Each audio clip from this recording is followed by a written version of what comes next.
Star Wars en direct vous est présenté en collaboration avec siteclan.net, mintinbox.net, StarWarsHolonet.com, PlanetStarWars.com, StarWarsUniverse.com, Star Wars Geeks Québec, ainsi que Génération Star Wars et Science-Fiction.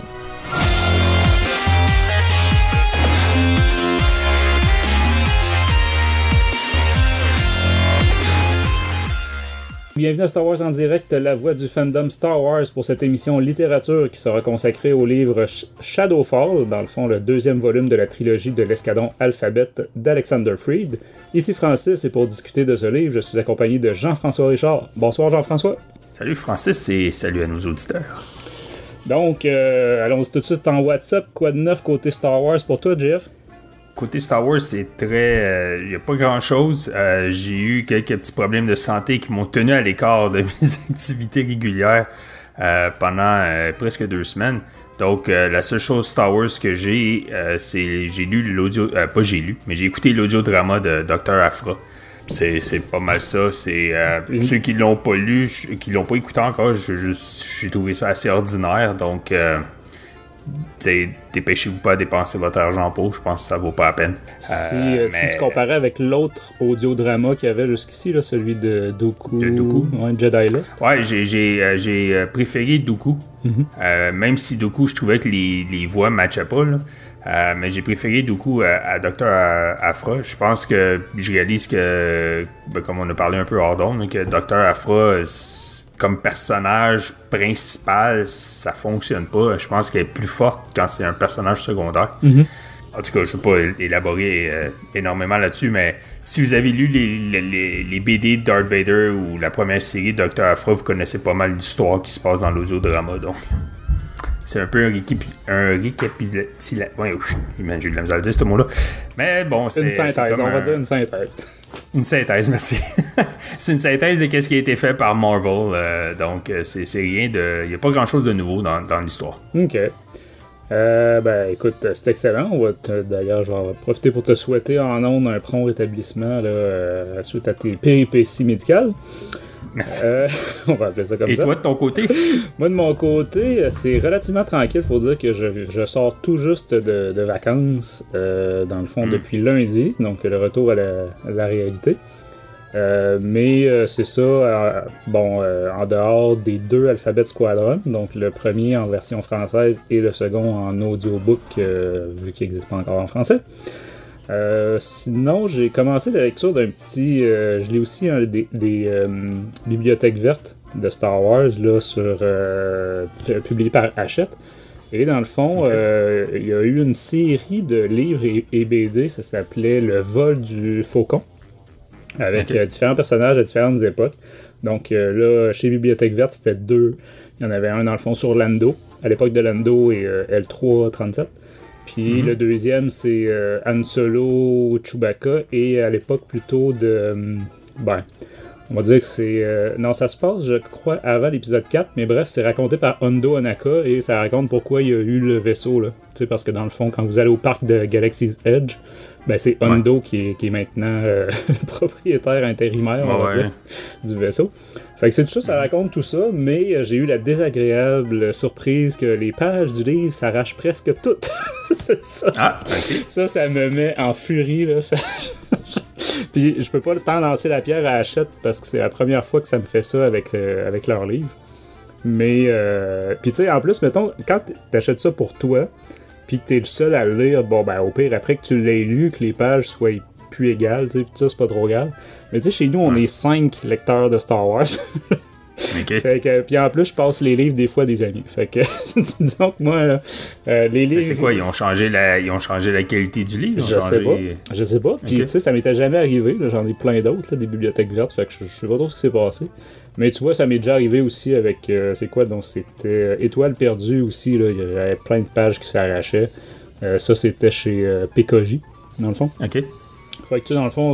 C'est ça, des petits défauts de fabrication peut-être des fois, là, avec la colle, ça a séché trop vite ou quoi, là, mais bref, c'était mes aventures de littérature Star Wars. Sinon, c'est relativement tranquille. La réécoute de Rogue One en 4K, parce que je suis allé me chercher, c'est le seul Le seul que j'ai acheté là, parmi tous ceux qui ont sorti en 4K récemment. Okay. Donc, Rogue One étant mon favori, on s'est retapé ça, là, et c'est fou la quantité de détails qu'il peut y avoir dans ce film-là. Et là, avec la 4K, là, c'est fou, là, tu découvres des petits détails insignifiants, mais tu sais, c'est en tout cas, c'est juste merveilleux. Si t'as le système de son pour, là, la piste Dolby Atmos là, est assez écœurante. Ouais, non, moi j'ai un vieux 5.1 quand même, là, mais je suis loin du Atmos. Je suis pas non plus là, d'une salle de cinéma, mais c'est ça. Ça va être la prochaine étape, là, probablement, là, le système de son. Mais tu sais, juste au niveau de l'image, je me disais, parce qu'il était jamais sorti en 4K en Rogue One, c'était sorti avant que la technologie se démocratise.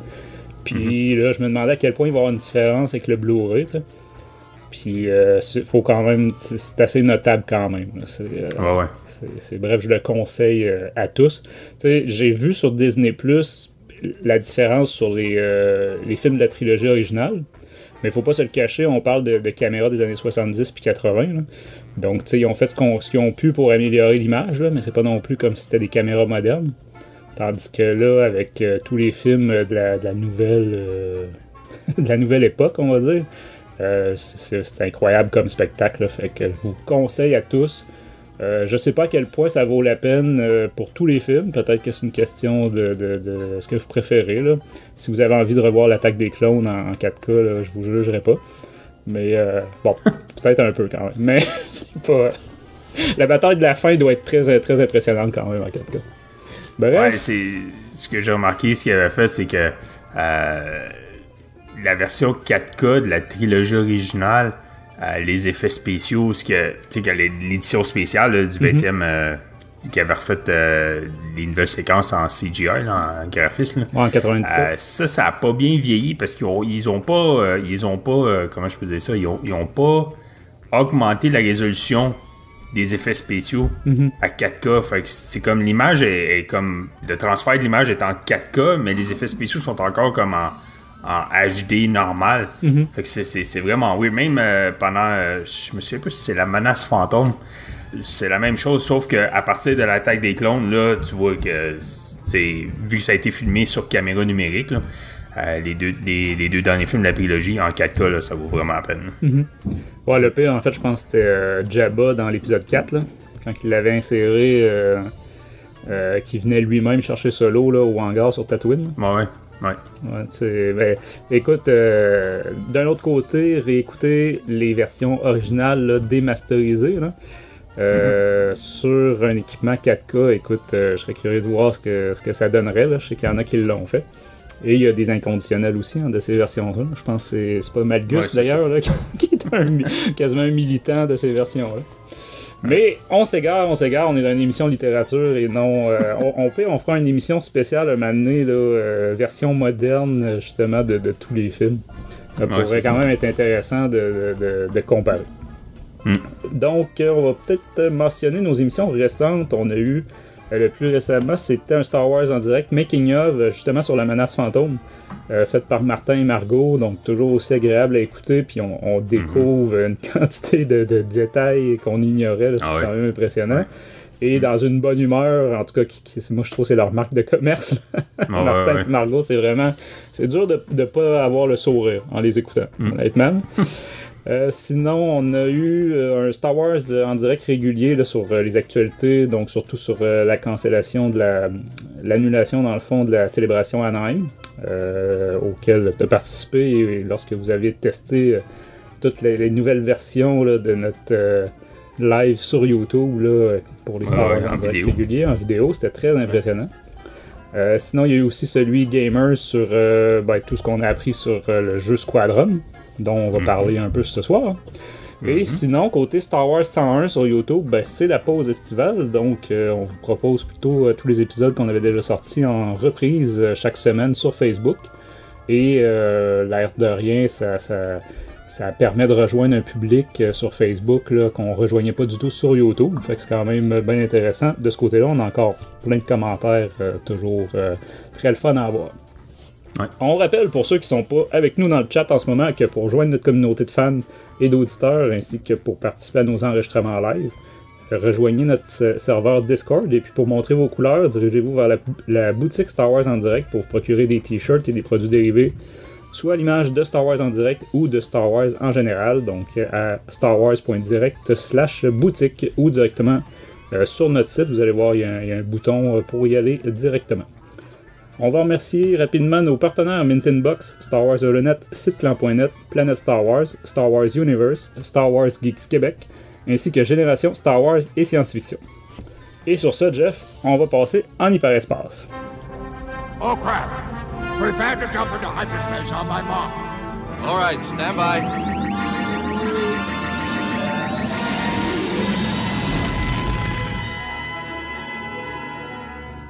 Donc, côté actualité littérature, sans prendre une heure juste là-dessus, t'as déjà mentionné tantôt, JF, l'audiodrama de Dr. Aphra qui est maintenant disponible depuis le 21 juillet. Donc, comme tu as dit, c'est ce qu'on a déjà vu dans les comics avec quelques détails ajoutés. Sinon, on a le livre Young Adult Poe Dameron Freefall qui sort la semaine prochaine, le 4 août. Donc, il y a déjà quelques critiques qui ont commencé à pulluler sur le net. Moi, personnellement, il y avait eu un extrait qui était sorti ce printemps. Puis c'est quelque chose que j'avais bien hâte de voir le résultat parce que, entre autres, l'extrait, on avait droit à de quoi quand il était encore sur Yavin. Donc, on sait que Poe Dameron a grandi sur Yavin 4 avec ses parents, des anciens rebelles. Donc, c'est ça, je trouvais ça bien intéressant de voir ça. On va voir la semaine prochaine si ça valait l'attente. Et une nouvelle qu'on a eue plus récemment, c'est l'annonce de certains produits littéraires en lien avec la série de Mandalorian, dont un roman original qui va paraître par un certain Adam Christopher. C'est prévu pour le mois de décembre, qui s'en vient. Fait que c'est quand même... ça arrive quand même assez vite. Et j'ai envie de dire, il était temps qu'ils se réveillent, hein, parce que quand ils font des films où, même les jeux vidéo, souvent on a des livres qui sortent en même temps ou avec, et là, la méga série là, qui a fait le succès de Disney+, ben, on avait à rien. Non, pas de livres, pas de comics. Il y a du stock à aller chercher là-dedans. Il y a beaucoup d'histoires à aller raconter. Là. C'est clair, t'as toute la mythologie des Mando, mais t'as aussi la période qui peut être très riche là, en histoire de toutes sortes. En tout cas, moi, ça m'avait stupéfait à quel point il y avait eu... pour les jouets, puis Baby Yoda, tout ça, je me disais, bon, ils voulaient garder le secret, c'est une chose, mais qu'il n'y avait pas de comics, pas de livres, rien pantoute, j'en revenais tout simplement pas. Donc, on va finir par en avoir. Ça va finir par arriver en décembre prochain. Et aussi aujourd'hui, on a su que The Mandalorian a été nominé pour 15 Emmy, dont meilleure série dramatique, qui est assez surprenant. Je suis pas sûr que ça mérite meilleure série dramatique, mais en tout cas, 15 nominations, c'est super bon. En fait, je serais curieux de voir ce qu'ils entendent par série dramatique, parce qu'effectivement, c'est pas la liste de Schindler non plus, là. Fait que, non, c'est ça. Mais en tout cas, on souhaite quand même tout le succès à la série qu'on a beaucoup aimé. Donc, en attendant la saison 2 bientôt. Et pour revenir sur notre sujet du jour, JF, si tu pouvais nous lire le synopsis de l'éditeur de ce Shadowfall. Oui. Alors, Shadowfall, le deuxième livre de la trilogie sur Alphabet Squadron. Donc, dans ce nouveau roman de la trilogie Star Wars, la poursuite des chasseurs time mortels par l'escadron continue. La nouvelle de la victoire de la Nouvelle République continue de se propager dans la galaxie.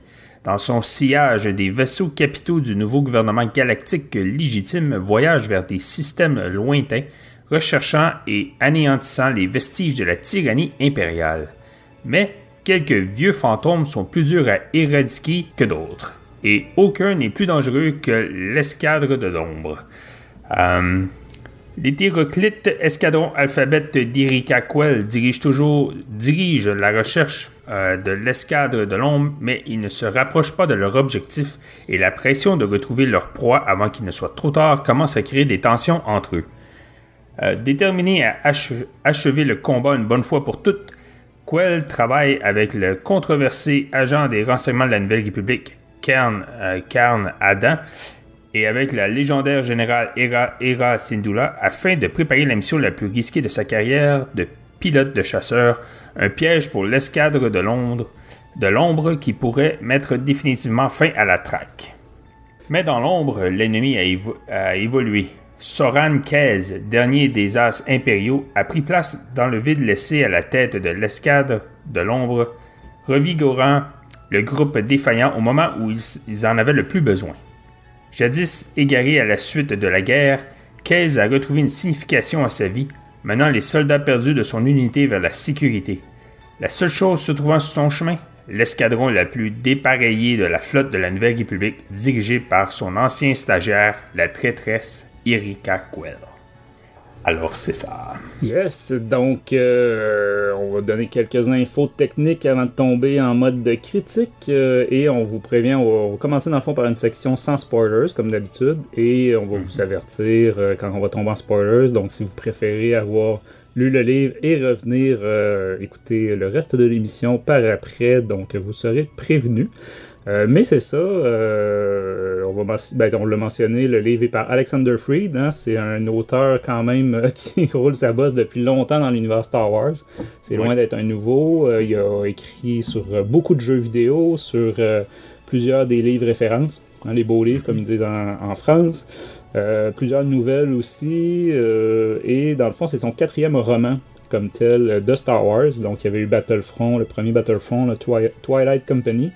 Il y avait eu la novélisation de Rogue One, évidemment le premier Alphabet Squadron, et maintenant le second. Donc celui-ci se déroule en l'an plus 4. Donc après le premier, dans le fond, c'est pas précisé là, dès la première page, mais par les événements qui se déroulent ou qui sont narrés là, dans le livre, on comprend que ça se passe après le premier tome de la trilogie Riposte de Chuck Wendig, donc Aftermath là, en anglais, mais avant le 3e, donc avant la bataille de Jakku, la chute de l'Empire là, dans la trilogie Riposte.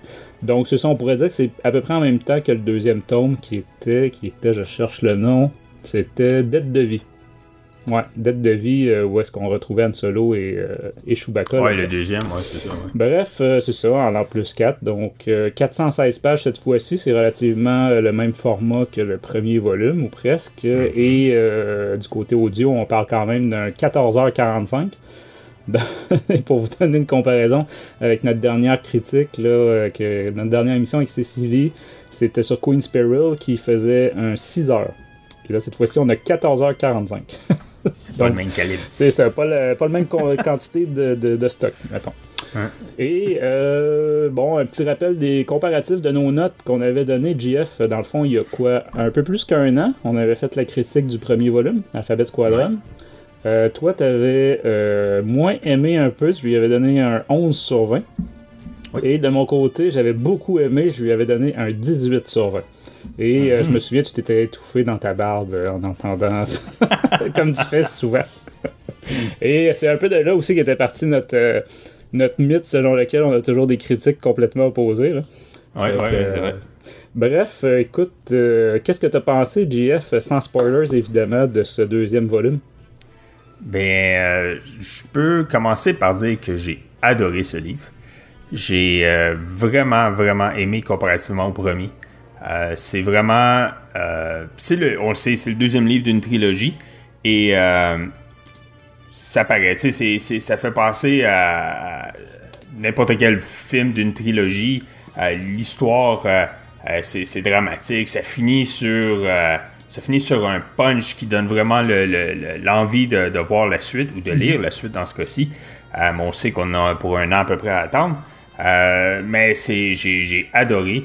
J'ai adoré le développement de certains, pas certains, mais des personnages.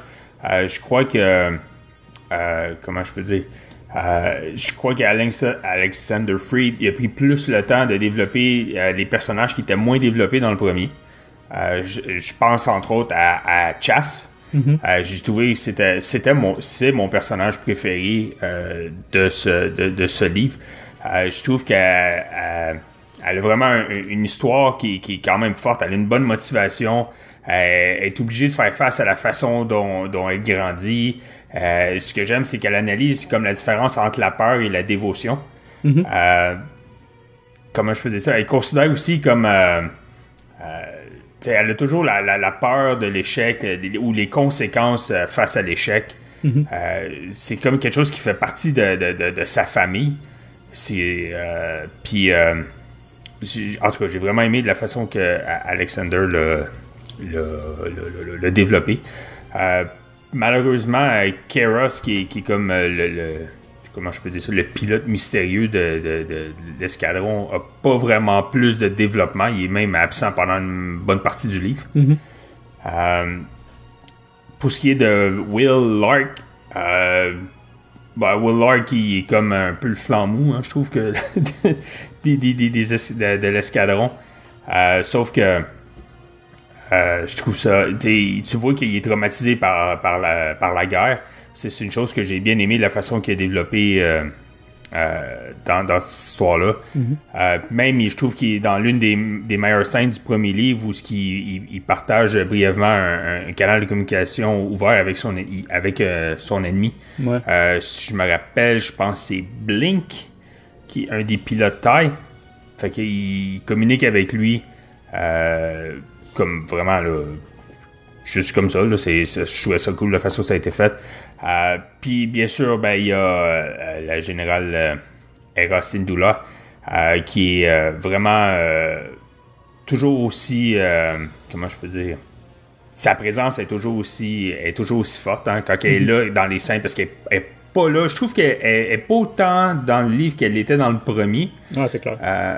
Mais chaque scène qu'elle fait partie, chaque séquence qu'elle est là, sa présence est vraiment forte. Puis c'est un personnage on sait, qui a été très bien développé dans Rebels, mais qu'Alexander Freed, il développe extrêmement bien aussi dans les deux livres qu'il a fait. Petit point faible, pour moi, voyons, comment il s'appelle, l'ennemi, le général Soran Kaz, qui est pas le général, mais le commandant impérial. En fait, il est major au début du livre. Ouais, c'est ça, il est major au début du livre. Il se voit comme le protecteur paternel de ses pilotes. Mais il est vraiment dur avec eux. C'est fou, il veut les endurcir et tout ça. Mais je trouvais que il a pas l'air vraiment d'un méchant. C'est pas un méchant comme je sais pas moi, comme l'empereur ou comme Darth Vader. Il n'y a pas cette présence-là de méchant. C'est un peu plus ambigu. Donc, je trouvais que ces scènes avec lui étaient un peu plus ordinaires.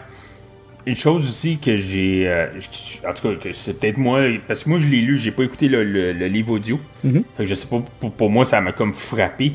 Mais une des choses que j'ai remarqué, c'est que... quand un personnage meurt, il y a un personnage qui meurt, mais écoute, ça s'éternise là, sur des pages. Il meurt comme super lentement. Puis c'est correct parce que l'auteur nous fait passer à travers plusieurs émotions puis tout ça. Mais j'ai trouvé que sa façon, sa technique de produire la douleur, c'est prolonger l'expérience. C'est comme, puis même le personnage le dit, il dit quelque chose comme la mort. C'est une promesse qui est non tenue, c'est comme il est souffrant puis ça finit pas là. J'ai trouvé ça super drôle. Drôle, je trouvais ça bizarre que ça soit comme étendu de même. L'autre chose que j'ai aimé, c'est que si vous avez lu les livres X-Wing dans l'univers Légende, c'est ce qui se rapproche le plus des séries X-Wing. Les scènes de combat sont super bien décrites. Puis écoute, Alexander Freed, il va pas à peu près. C'est vraiment, là, il fonce, comme je peux dire, c'est comme s'il fonce dans le tas. C'est drôle parce que ça va tellement vite des fois que les personnages, on sait même pas, ils savent pas si leurs amis ou leurs ennemis sont morts encore ou s'ils sont encore vivants. On voit que les gens se battent, sont déterminés à avancer, puis ils veulent gagner, puis tout, mais on dirait qu'ils savent pas pourquoi qu'ils se battent. C'est le mode survie, dans le fond. Ouais, c'est ça, exactement. C'est comme ils vivent sur l'anxiété. Ben, c'est ça. Si vous avez adoré X-Wing, vous allez adorer ce livre-là. Puis, là, c'est dans la section non-spoilers, mais le punch, je crois que c'est la fin la plus surprenante et la plus exaspérante, et puis je dis ça dans le bon sens, là, qu'on a eu dans un livre Star Wars jusqu'à présent depuis que Disney a refait le canon. Ah ouais, à ce point-là? Moi j'ai trouvé le punch là, je sais pas, pourtant j'aurais dû le voir venir. Ouais, ben là c'est ça, c'est un semi-spoiler, parce que là tu préviens les gens qu'il y a un méga punch à la fin, fait qu'ils vont se demander pendant toute la fin. Ouais, mais c'est un punch dans. Ouais, c'est ça, là, attention, là, je suis en train de mettre les attentes très hautes, là. J'ai trouvé que la façon que ça finit, c'était comme oh man! Puis là, il faut attendre 1 an avant de voir la suite. Ouais. C'est quelque chose que. Non, mais c'est quelque chose que je trouve qu'il manquait beaucoup dernièrement Ben, faut dire aussi que les livres dernièrement, c'était plus des histoires de un livre. C'est ça, on n'a pas eu grande trilogie ou duologie là, en tant que livre. Même si on regarde la trilogie de Tron qui a été faite, c'est comme à 3 époques différentes, donc il n'y a pas vraiment de punch à suivre. Là. Ouais, puis il y avait la série Rebels entre les livres, tu sais, fait que... Ouais, c'est ça, exactement. Mais en tout cas, je trouvais que écoute, on avait des choses comme ça dans l'univers légende. Puis, en tout cas, j'ai trouvé que celui-là, pour moi, en tout cas, il a été très efficace. Donc, ça, j'étais super content. Donc, c'est ça. J'ai adoré. Je le conseille fortement à tous. Mais vous devez lire le premier livre. Sinon, vous n'allez rien comprendre.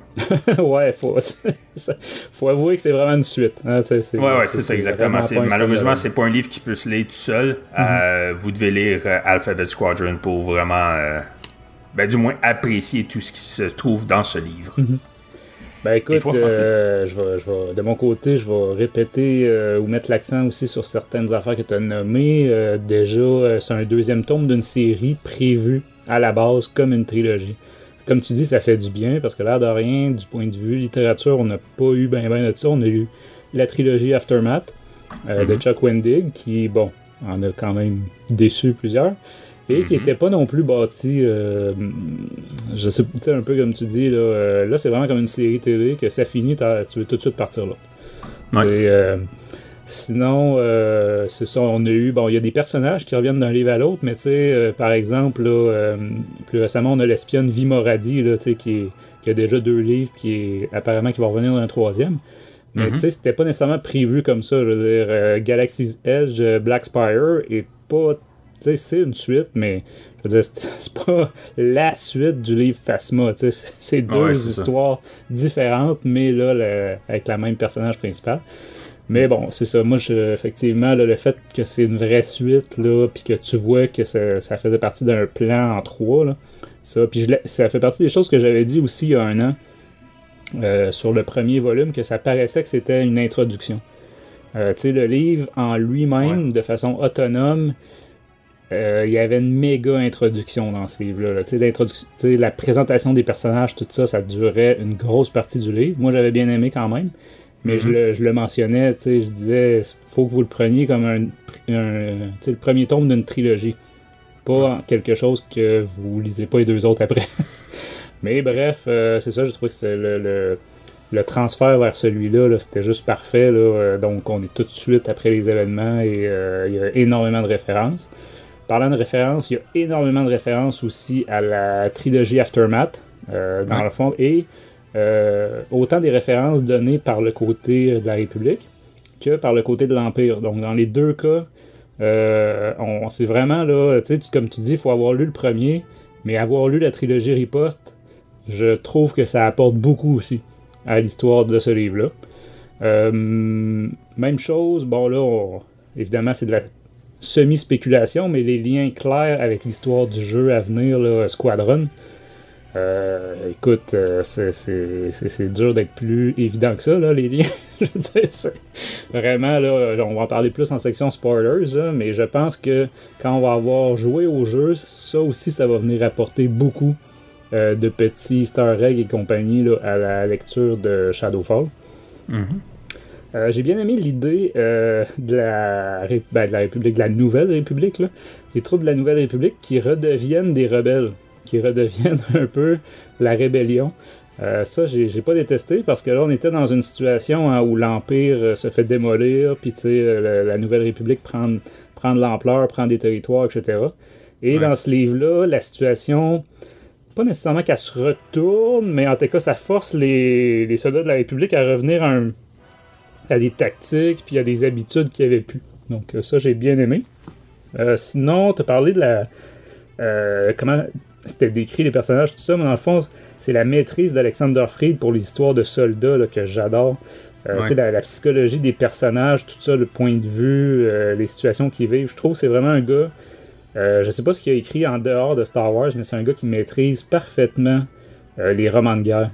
Et dans le fond, son premier, là, Battlefront, Twilight Company, c'était ça, là, c'était la série Frères d'armes, là, Band of Brothers, mais version Star Wars.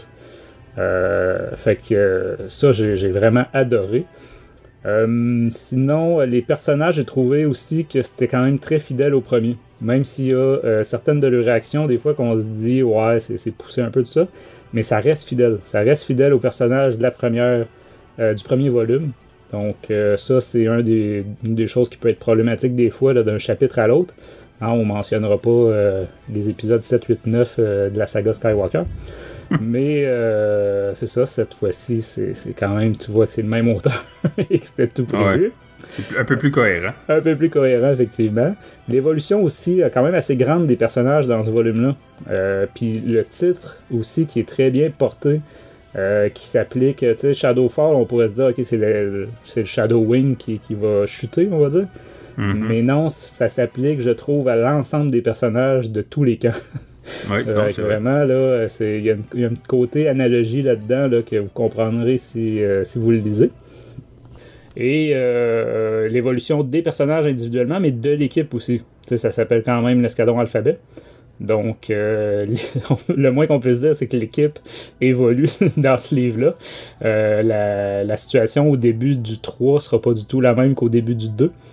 Donc, là aussi, je fais bien attention de pas tomber trop dans les spoilers. Retour aussi de personnages d'autres romans que j'avais beaucoup aimé et dont j'avais vraiment, à la lecture de ça, je voulais tout de suite voir une suite. Donc, ça m'a vraiment fait plaisir de retrouver ces personnages-là et ça a vraiment été une surprise. Je m'y attendais pas du tout. Là. C'est un moment donné avec les mentions, tout ça, j'ai fait crime. C'est les mêmes personnages que dans tel autre livre sorti il y a plusieurs années.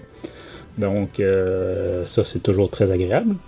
Ensuite, je mentionnerai peut-être l'ambiance qui est, tu le dis un peu, là, mais qui est extrêmement différente du premier Alphabet Squadron. Cette fois-ci, c'est sombre, c'est dramatique.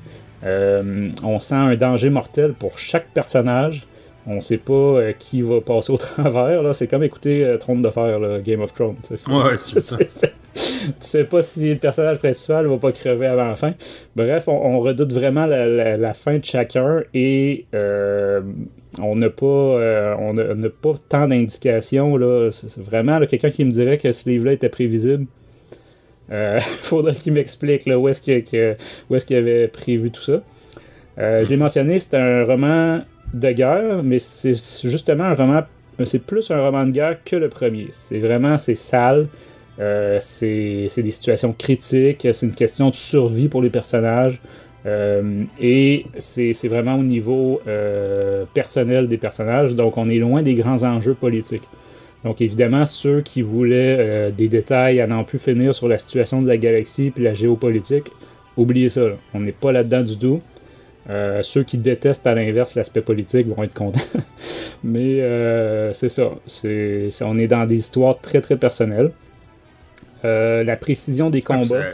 J'allais juste dire que ça fait changement des livres des derniers livres où c'est tout l'aspect politique de la galaxie et tout, là, soit de l'Empire ou de la Nouvelle République ou du Premier Ordre. Donc ça fait changement. Là.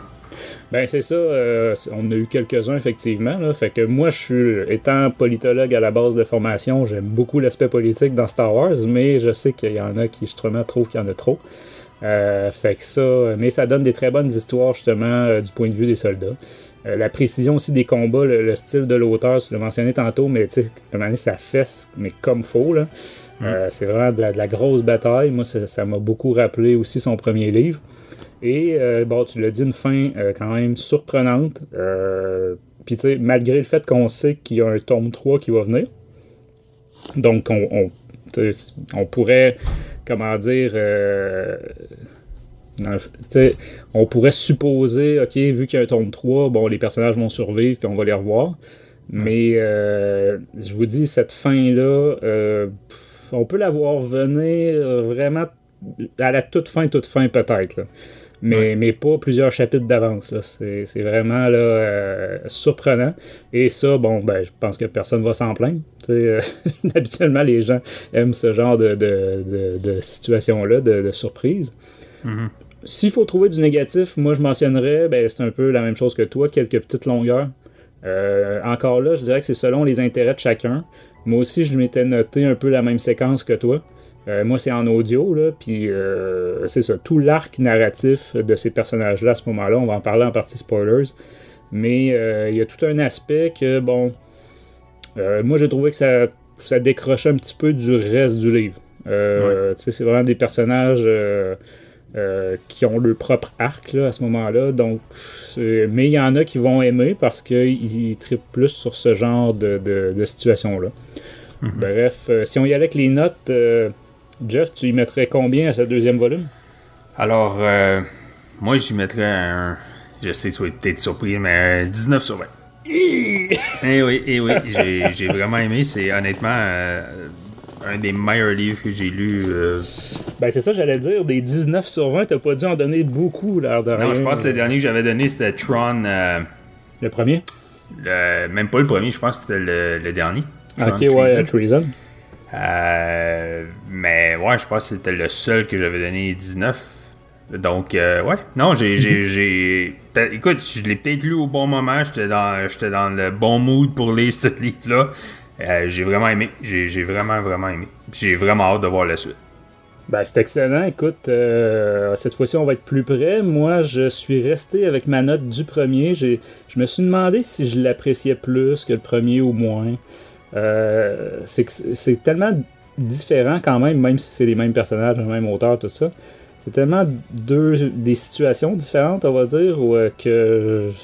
J'ai de la misère à dire lequel des deux j'ai préféré, donc je maintiens un 18 sur 20 pour ce deuxième volume. On est quand même proche, là, Jeff. Ouais. Plus que d'habitude. Ouais, c'est ça. C'est peut-être une indication pour ceux qui ne l'auraient pas lu, là, sauter dessus. Mais comme Jeff disait, faut quand même avoir lu le premier avant. Ouais. Parce que vous allez être perdu quand même, sans le problème. Ouais. Ben écoute, à ce moment-là, Jeff, on va pouvoir parler spoilers, donc avertissement, ça aussi, Jeff, on pourrait se prévoir une alarme impériale, là, ou quelque chose comme ça, là, qui fait bip bip bip quand on tombe en spoilers. On en a un pour quand on fait l'édition audio, mais pas pour ouais, c'est ça. Live. Ouais, il faudra en trouver un pour le live.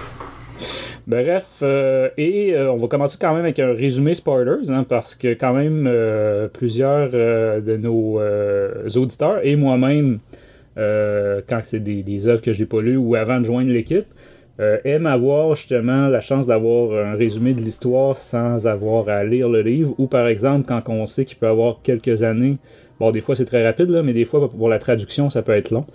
Donc on va vous faire un résumé spoilers. Par contre je vous préviens, je vous résume 15 heures d'audiobook en quelques minutes. Donc j'ai essayé de faire à la fois court et complet, là, mais comprenez que je ne vais pas vous faire un résumé de 15 heures.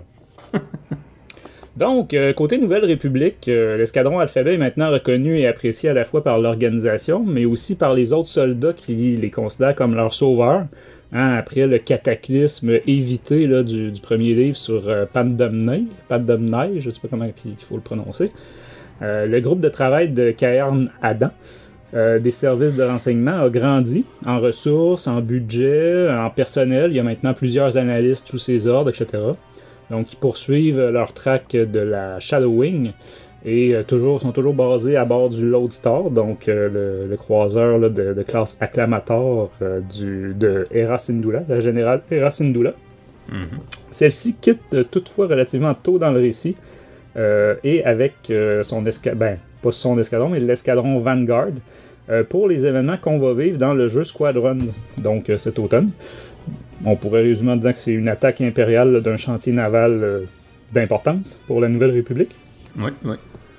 Et donc, c'est ça. Le résultat, c'est qu'Hera sera très peu présente dans ce tome, contrairement au premier, où est-ce qu'elle avait quand même un rôle étonnamment là, important. Se trouve également dans le Lodestar la redoutable 61e compagnie d'infanterie, la Twilight Company. Donc, ceux qui lisent tout ce qui sort de Star Wars vont se souvenir, et je suis en train de mettre les images dans le chat, que c'était la compagnie qu'on suivait tout au long du livre du roman Battlefront Twilight Company, la 61e. Donc, dans le fond, c'est, si je me trompe pas, j'ai détecté au moins 3 personnages qui reviennent. Dans le fond, les personnages principaux, il faut dire, un peu comme je disais, c'était un roman qui suivait beaucoup de personnages, là, c'était tous des soldats d'infanterie, fait qu'on s'y perdait facilement. Mais selon les descriptions puis tout ça, j'en ai compris que c'était les mêmes personnages. On a même droit à quand même... ça, j'en parlerai peut-être en partie un peu plus critique. Mais c'est ça. C'est donc le retour de l'essentiel des personnages créés justement par Alexander Freed dans son premier roman.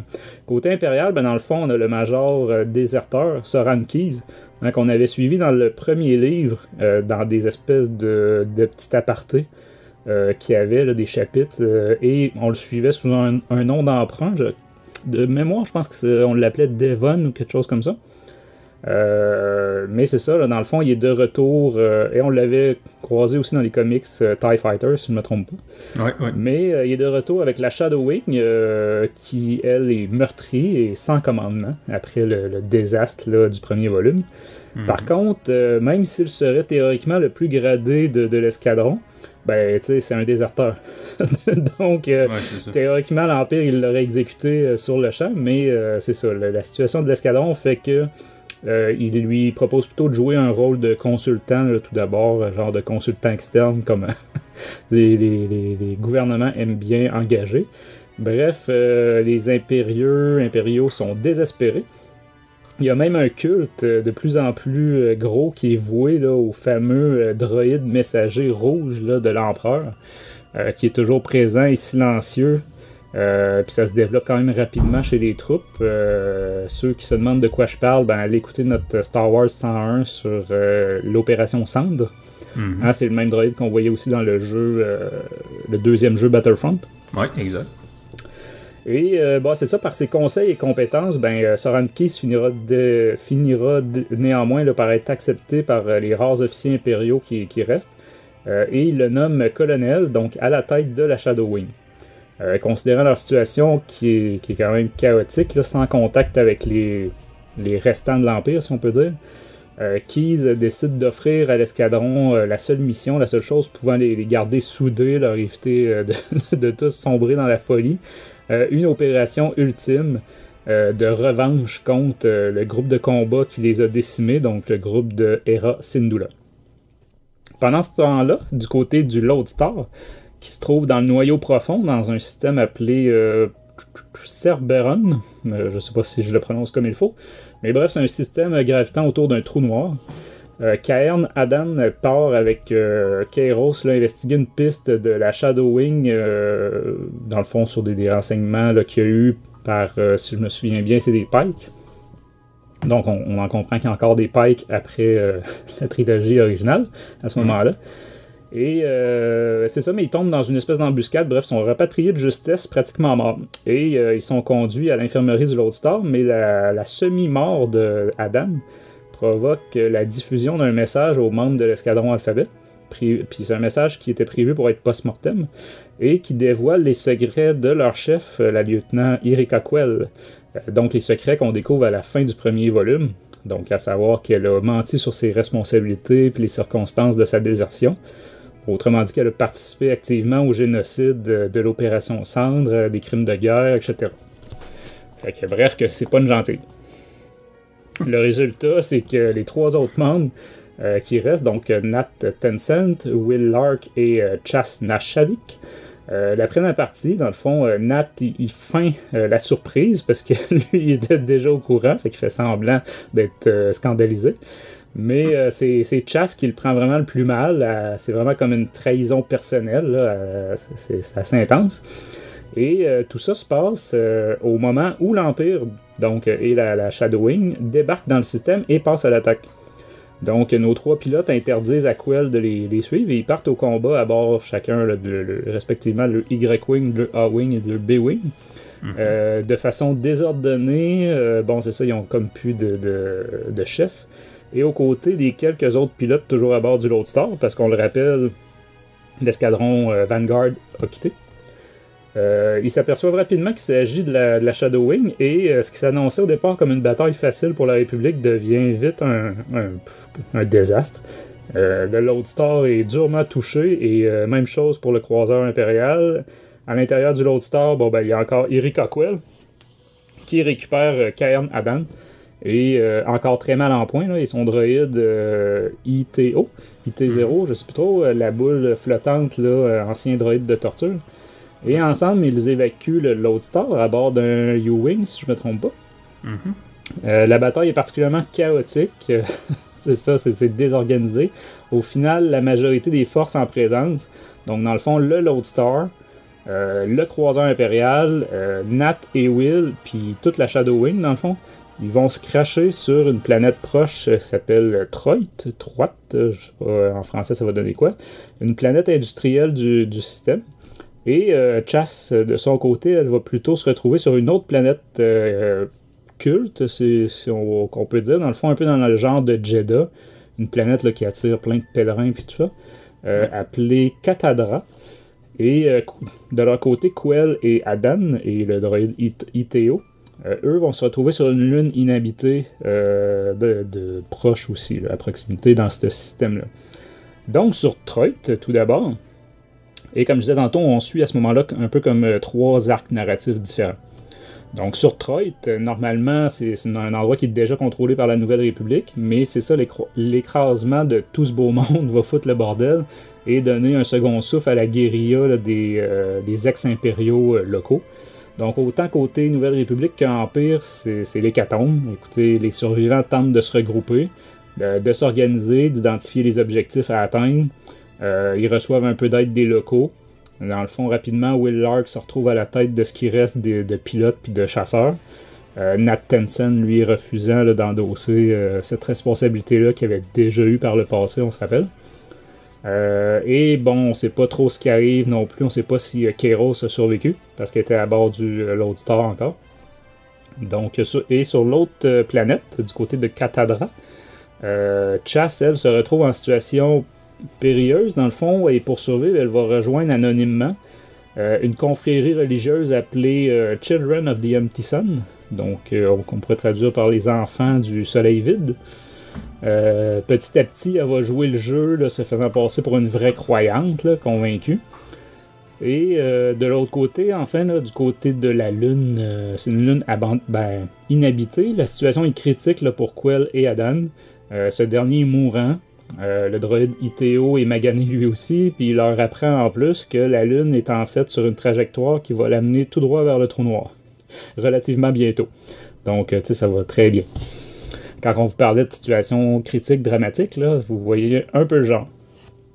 Il découvre tout de même là, sur la Lune qu'il se trouve pas si loin d'une ancienne structure abandonnée. Donc, ils vont alors se taper un périple jusque-là pour découvrir, une fois rendu, que la structure est en réalité un ancien temple-site, inaccessible, là, verrouillé, si on peut dire, là, mais réagissant avec le mental de Yrica Quell, lui provoquant des visions là, cauchemardesques, là, atroces. Et pour revenir sur Troit, les troupes restantes de la Nouvelle République redeviennent des rebelles petit à petit, avec des tactiques de guérilla, comme je mentionnais tantôt, tout comme les impériaux aussi, là, qui font pareil, ils font avec, avec ce qu'ils ont. Au final, les deux groupes se retrouvent à converger tous les deux vers une ancienne giga-mine abandonnée. Et les rebelles, parce que ce sera dans le fond une position défensive parfaite, qui veulent aller dans cette mine-là. Et les impériaux, parce qu'ils apprennent qu'il s'y trouve un ancien vaisseau de minage C'est-tu un verbe, ça? Ça se dit-tu? Bref. Ouais. Moi, ça m'a rappelé, on a déjà vu ça dans un comics, entre autres, là, la reine de Shootorun qui se pointait avec un méga vaisseau spatial qui, en fait, est une espèce d'industrie là, flottante. Bref. Ils se rendent compte que cet ancien vaisseau-là, s'il était réparé, il pourrait lui permettre de s'enfuir de la planète. Donc, sur Catadra, Chas, elle, découvre que le culte détient une pilote impériale du Shadow Wing qui s'est écrasée, elle aussi, sur la planète. Mais elle a les jambes brisées, si je ne me trompe pas, donc elle ne représente pas nécessairement une menace immédiate. Par contre, elle lui apprend que le culte détient plein de vaisseaux dans un hangar. Donc, ensemble, ils vont faire équipe pour accéder ultimement là, à ces vaisseaux. L'Impériale va s'enfuir dans une navette et Chas dans son propre B-Wing qui l'attendait là. Et du côté de, dans le fond, sur la Lune, Adan et Quell comprennent que les visions que Quell a, c'est la clé pour accéder à l'intérieur du temple Sith. Elle fait donc un grand nombre de tentatives infructueuses. Quand on vous parlait de certaines longueurs tantôt, là, c'est de cet arc-là qu'on parlait. Là, parce qu'il y a plusieurs tentatives, plusieurs visions de raconter, etc.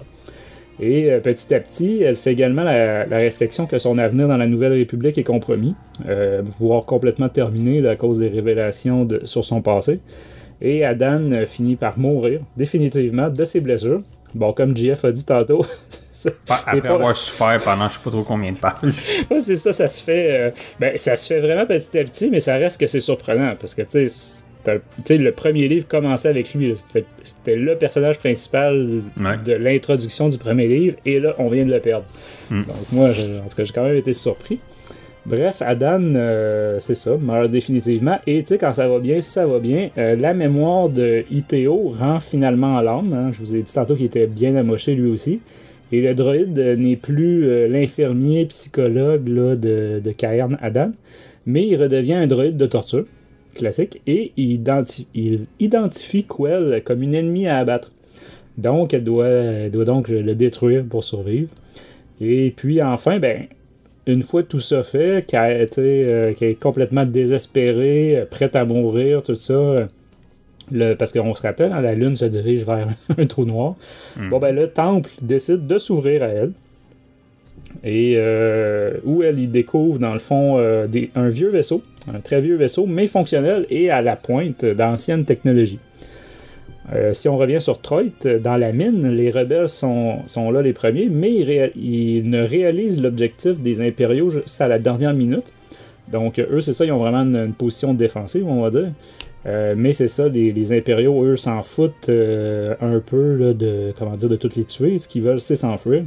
Donc, on a droit là, à des combats vraiment très intenses, on l'a dit tantôt, à la fois terrestre et dans les airs. Comme là, j'ai dit, la fameuse 61e compagnie d'infanterie du roman Battlefront. Et je dis dans les airs aussi parce qu'il faut vous figurer le genre de mine. Là. C'est pas rien qu'à hauteur d'homme, là. C'est un méga trou. Là. Ouais. Donc, c'est ça, des combats quand même assez épiques. Là. Ceux qui aiment justement quand c'est bien décrit et qu'on comprend ce qui se passe, je pense qu'ils vont aimer ça. Et la situation est de pire en pire pour les rebelles. Donc, ils s'en vont clairement vers la mort. Mais contre toute attente, Chas débarque avec l'escadron Vanguard et Hera Syndulla, dans le fond, qui se pointent dans des frégates. Et dans le fond, c'est Chas là, qui est allé les chercher. Après s'être enfui dans son B-Wing. Et ils mettent en pièces les impériaux restants, sauf le fameux vaisseau là, minier réparé, qui a réussi à s'enfuir in extremis. Donc, avec le colonel Keyes et un restant de Shadow Wing avec lui. Et depuis l'espace, Yrica Quell observe tout ça en mode furtif, hein, parce que le fameux vaisseau Sith qu'elle a découvert a un peu la même technologie que celui de Darth Maul dans Battlefront 2, donc il peut se mettre en mode invisible, même pour les senseurs. Et elle continue sa réflexion en se demandant dans le fond comment elle sera traitée si elle rejoint ses camarades là, de la Nouvelle République, ou si elle devrait pas plutôt en profiter pour disparaître puis se refaire une vie là, quelque part dans la galaxie. Et comme épilogue, on est chez les Impériaux. Peu de temps après, le colonel Soren Keyes il reconstruit petit à petit la Shadow Wing. Il a rejoint la flotte impériale, ou en tout cas il est sur en communication, puis dans le fond, ils vont vers un rendez-vous avec la flotte de la désormais grande amiral Sloane, hein, qu'on a suivi dans la trilogie Riposte. Et il parle de stratégie avec elle, etc. Et le droïde rouge de l'empereur a par ailleurs recommencé à parler en lui donnant des directives. Donc, lui qui était muet depuis le tout début de l'opération Cendre. Et puis, il se rend dans un hangar où son ancienne lieutenant, Erik Ockwell, a été capturé, amené. On comprend qu'elle est venue par elle-même. Et celle-ci lui adresse un franc, si on traduit, on peut dire un lieutenant Quell au rapport. Donc, comme tout bon pilote impérial là, de retour de mission. Exact. Et le livre se termine comme ça. Donc, quand on parlait de punch tantôt, c'est ça. Le personnage principal qui fait défection. Donc, JF, maintenant que tu peux mentionner les spoilers, qu'est-ce que t'as pensé de tout ça? Bon, ben, comme je l'ai mentionné, moi, ce que j'ai retenu le plus, comme je l'ai mentionné tantôt, c'est la fin. C'est de voir que Erik Ockwell était toujours du côté de l'Empire. Puis comme je dis, c'est un punch tu peux pas voir venir de loin, mais que, en tout cas, on aurait pu voir venir à la fin du livre, tu sais, comme un peu avant.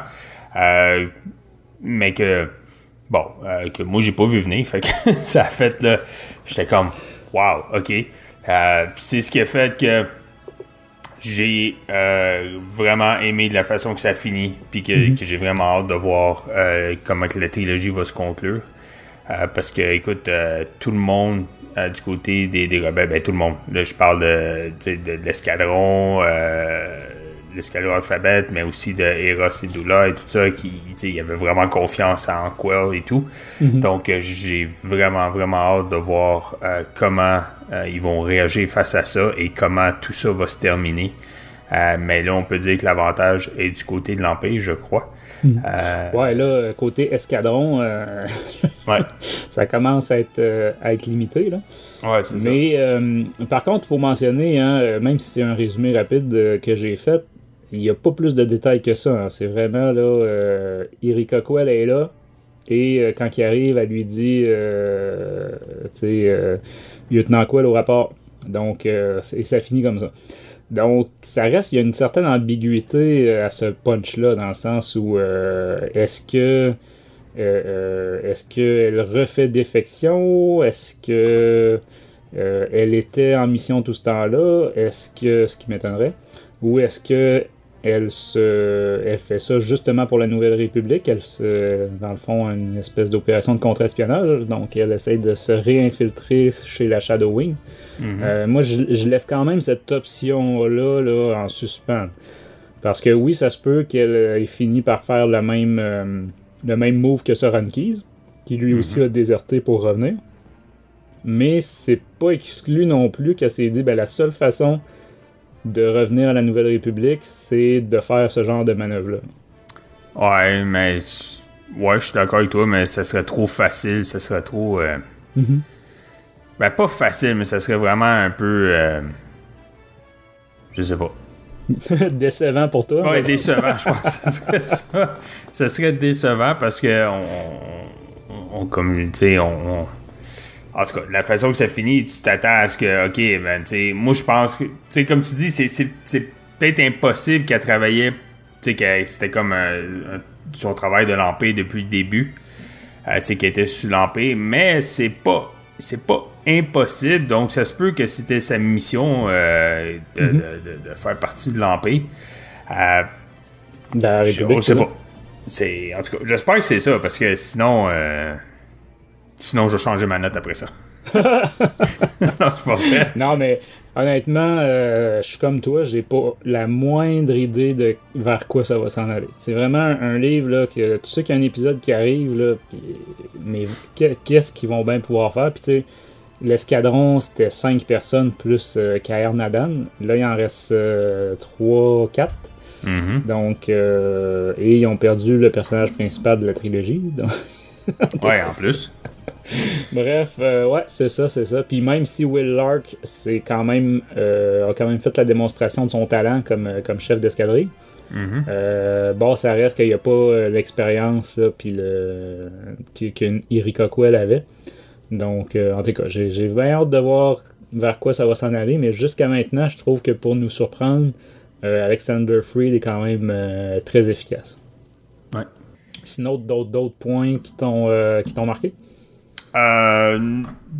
Non, pas spécifiquement. Le reste, je l'ai mentionné dans ma critique. Moi, pour côté spoiler, c'était vraiment ça-là qui m'a frappé. Sinon, je veux dire, il n'y a pas grand-chose d'autre qui est comme spoilers là, qui gâche l'histoire là, qui m'a vraiment sauté aux yeux. Là. C'est surtout ça. Là. Toi, je sais pas si t'en avais cool. qui t'ont vraiment sorti, là, qui t'ont frappé. Non, ben dans le fond, comme j'ai mentionné, moi, ma grosse surprise, ben évidemment, le punch, c'est toute une surprise, là, mais avant ça, c'était le retour de la 61e compagnie d'infanterie. Ouais.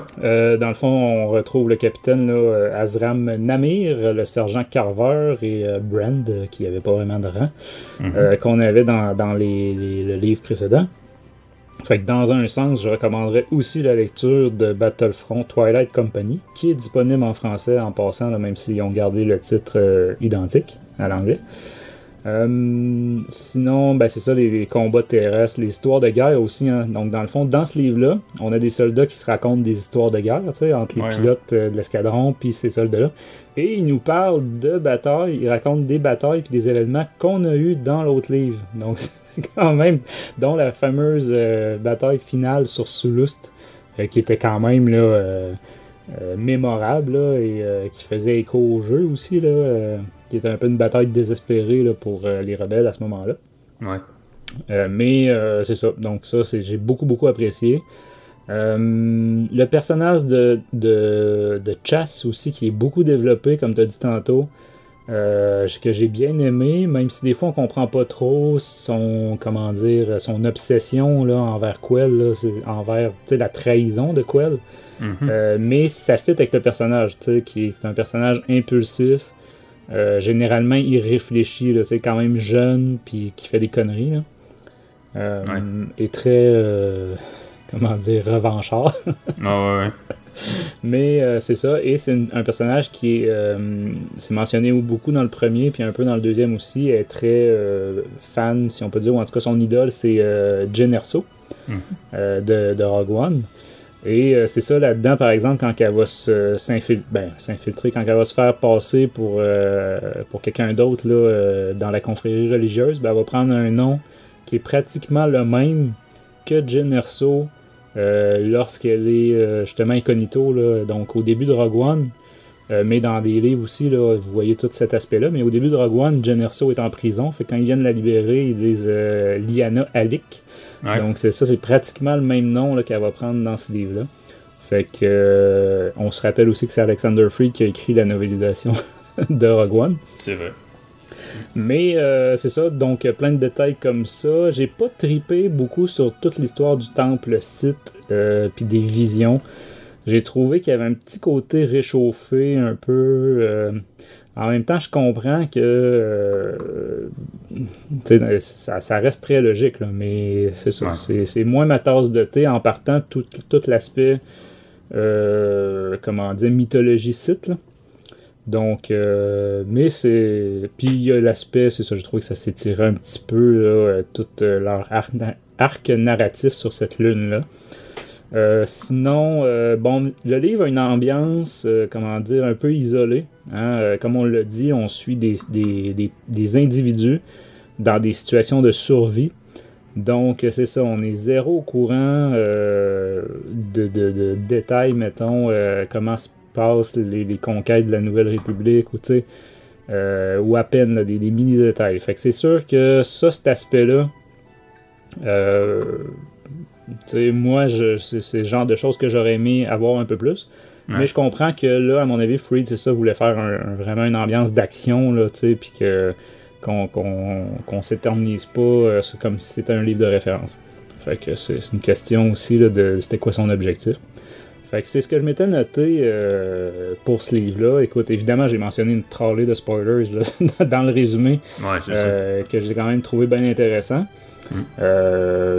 Puis, tu sais, je l'ai mentionné aussi en termes de durée. Alexander Freed fait vraiment en ce moment les livres les plus longs de la littérature Star Wars, du canon. Il y a Timothy Zahn aussi, là, qui est quand même pas pire de ce côté-là, mais c'est ça, j'ai comparé les nombres de pages et tout ça, et c'est l'escadron Alphabet, le premier, qui, pour l'instant, va avoir le record du nombre de pages ou de la durée. Bon, évidemment, si vous prenez des young adults ou des affaires que c'est écrit plus gros, là, genre Étoile perdue, ça fait plus de pages. Là. Mais c'est ça, en termes de contenu, Alexander Freed prend le temps de mettre le contenu et de poser les événements. Donc, c'est ce qui fait aussi qu'on comprend ce qui se passe dans les combats. Même si l'action se déroule vite, on comprend ce qui se passe, alors que d'autres fois, on lit des livres et puis tu sais, c'est pas contre d'autres. Je pense par exemple au dernier Claudia Gray, là, c'était Maître et apprenti, que des fois j'étais complètement perdu dans ce qui arrivait, les combats là, d'Obi-Wan puis Qui-Gon. Fait que là, cette fois-ci, vraiment, et pour quelqu'un comme moi, que ce qu'il aime justement dans Star Wars, c'est pas nécessairement les grands héros, puis les Jedi, puis les Sith, puis tout ça, mais les soldats ordinaires, ben moi c'est sûr que ça fait juste me combler là, des livres comme ça. Fait que je pense que ça méritait la note quasi parfaite qu'on lui a donnée. Ouais, excellent livre. Donc, écoutez, c'est sur ces critiques, je crois, très très bonnes, qu'on pourrait qualifier de très très bonnes, qu'on va conclure cette édition de Star Wars en direct littérature. J'espère qu'on vous a donné envie de lire ce livre-là.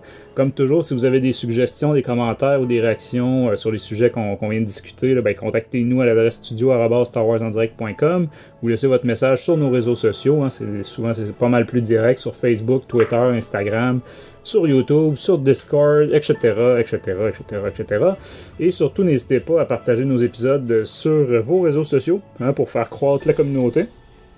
On vous rappelle que pour rejoindre notre communauté de fans sur Discord et dans le fond, assister et participer à nos enregistrements en live, on vous invite à rejoindre notre serveur Discord. Et puis pour montrer vos couleurs, à vous diriger vers la boutique de Star Wars en direct.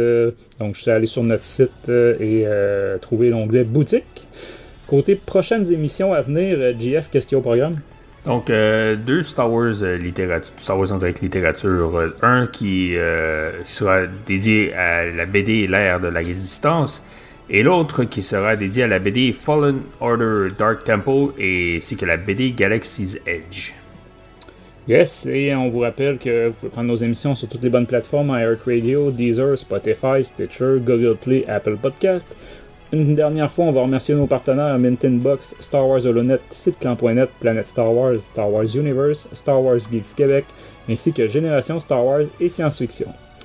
De la part de JF et moi-même, merci d'avoir été à l'écoute de Star Wars en direct, la voix du fandom Star Wars, et que la force soit avec vous.